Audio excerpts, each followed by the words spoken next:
Cette vidéo concerne le marketing orienté client. Si vous avez trouvé cette vidéo utile, veuillez aimer et vous abonner.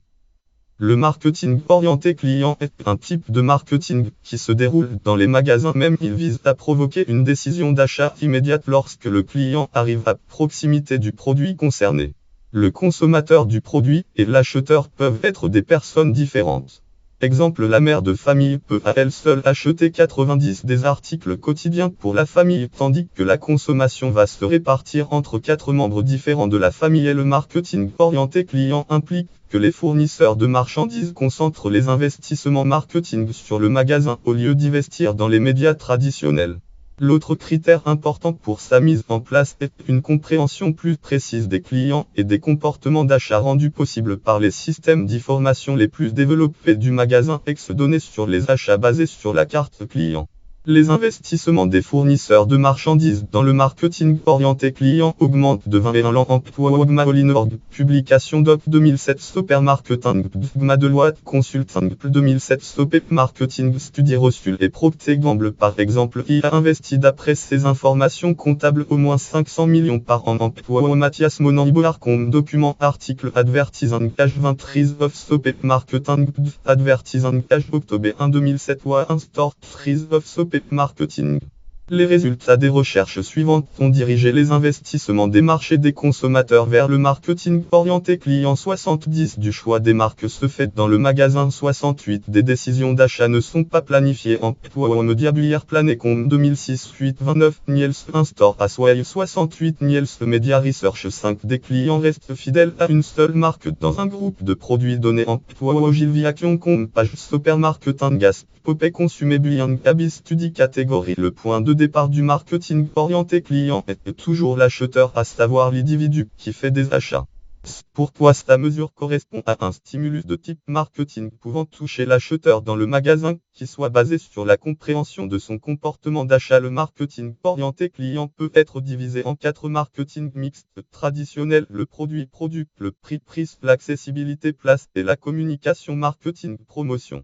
Le produit, la taille, la forme, la couleur, la matière, l'emballage, les messages sur l'emballage et l'identification visuelle.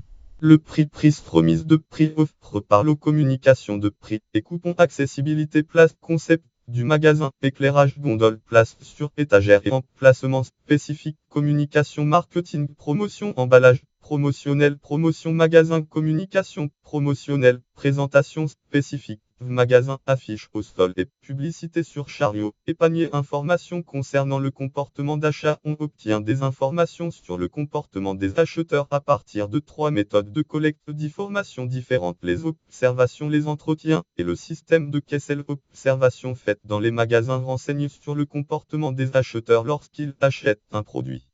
Par exemple, la durée du processus d'achat, ce que le client a remarqué, ce qui a touché, ce qui a étudié, ce qui a déjà acheté, ainsi que les habitudes d'achat influant sur le processus. L'entretien permettent de déterminer les motifs des comportements d'achat. Les questions les plus souvent clarifiées sont: remplacement du produit, reconnaissance des substituts, valeurs et comportements, état d'esprit et facteurs de motivation, ainsi que le style de vie et le niveau social. Le système de caisse donne des informations sur la date, l'heure et les produits vendus. De plus, à l'aide des cartes clients et des bases de données, on est en mesure d'affecter les relevés d'achat à certains acheteurs. On obtient ainsi des informations absolues sur ce que chaque acheteur a acheté et où. On peut aboutir à une description plus fine du comportement d'achat de l'acheteur en recoupant les informations fournies par les méthodes de collecte mentionnées précédemment, de manière à avoir une vision globale de l'acheteur: comment, pourquoi, quoi et quand. Segmentation des acheteurs. En réalisant la segmentation des acheteurs, on partage le marché entre les groupes les plus essentiels et les plus mesurables, c'est-à-dire des segments sur la base des informations relatives au comportement d'achat. Grâce à la segmentation des acheteurs, il est plus facile de répondre aux besoins de chaque segment. Par exemple, les acheteurs sensibles au prix et les acheteurs traditionnels se différencient nettement dans leur comportement d'achat. Grâce à la segmentation, on peut cibler les mesures de marketing sur les acheteurs les plus rentables. Exemple de segmentation des acheteurs dans différents groupes. Tesco en Coriolis Rosarch Conf Coriolis Tesco Studi 1 Excellence Tesco Akaz Studi 1 Supermarket Excellence Julie 2004 Finefor Alti Convenience Price Sensitive Mainstream Traditional Social Super Walmart en Pub Magazine Ecom Archive Pub 2007 Mar Rapport Pub Wipe Catégorie segmentation. Consumer segment bas à prix 7. Source Y compagnie brand aspirational price value super trendy quality seeker price sensitive affluent on stop super conscious you objector staff Y value seeking variety seeking brand seeking simplicity seeking discovery seeking quality seeking note et référence bibliographie McCarthy Jérôme 1960. Basic marketing Tiroin d'Orsevi limite 10 2 560 852.